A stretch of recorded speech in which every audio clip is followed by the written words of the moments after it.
Well, what I try to do today is precisely to present the reconstruction of the process of the European Union. It was an attempt to precisely go beyond us and them.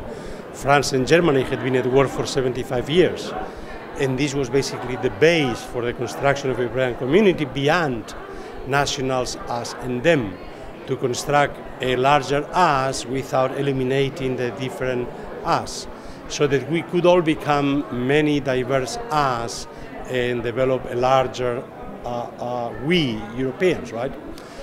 But of course, it's a process that was restricted at first to the West, then because there was an iron curtain between East and West, another form of us versus them, and so on. There were all kinds of North and South. So I wanted to point out that there have been very successful processes of wider European inclusion into larger identities that without overcoming the old identities do not disappear, but they become not anymore binary alternatives.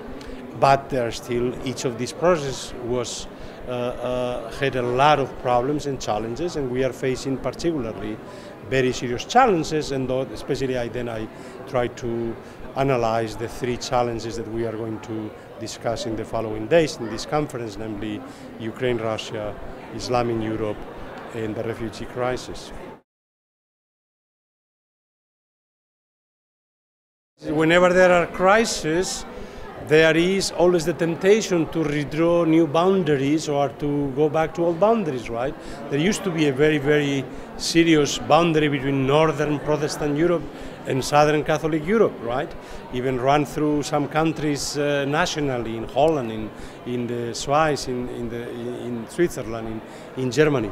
We thought that we had overcome it, but precisely when the economic crisis came, there was a kind of a stereotyping of the hard-working Protestant northern countries and the profligate and irresponsible economically Southern Catholic or Orthodox countries.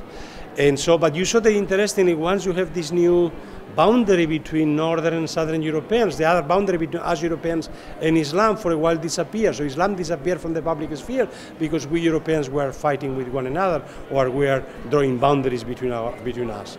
So this is something which happens all the time in democratic processes, us versus them, who wins elections, who is the other. So this is a constant process of social formations.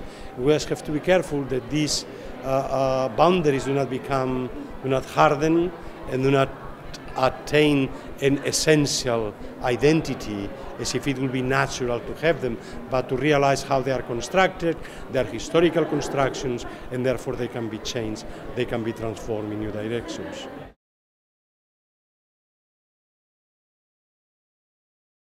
I mean, the important thing is simply the acceptance of diversity. The more we are able to accept diversity, the more then these binary distinctions disappear, and we have then multiple interactive relationships between very different collective groups, right?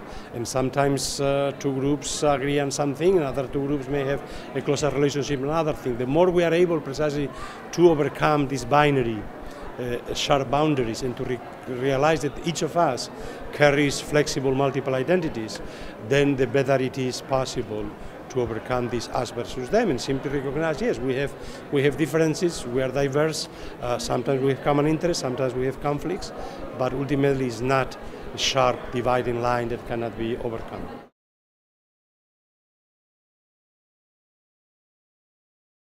Well, that there is a possibility, of course, I also use the point of reconciliation. I use the concept because, and of course the reconciliation usually is already started the process. People begin thinking, I mean the people that began thinking of the reconciliation between France and Germany already began thinking during the war. And Poles and Germans began to thinking of reconciliation during the Cold War. And my point is now is the time already, while still Ukraine and Russia are at war, to begin thinking of reconciliation both within Ukraine, between two Ukraines, and between Ukraine and Russia. Eventually it will have to come.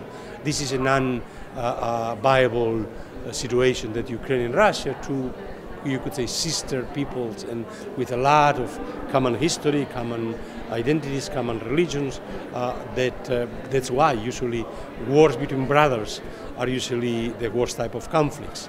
So in this respect, eventually there will have to be some kind of reconciliation will need to be worked out.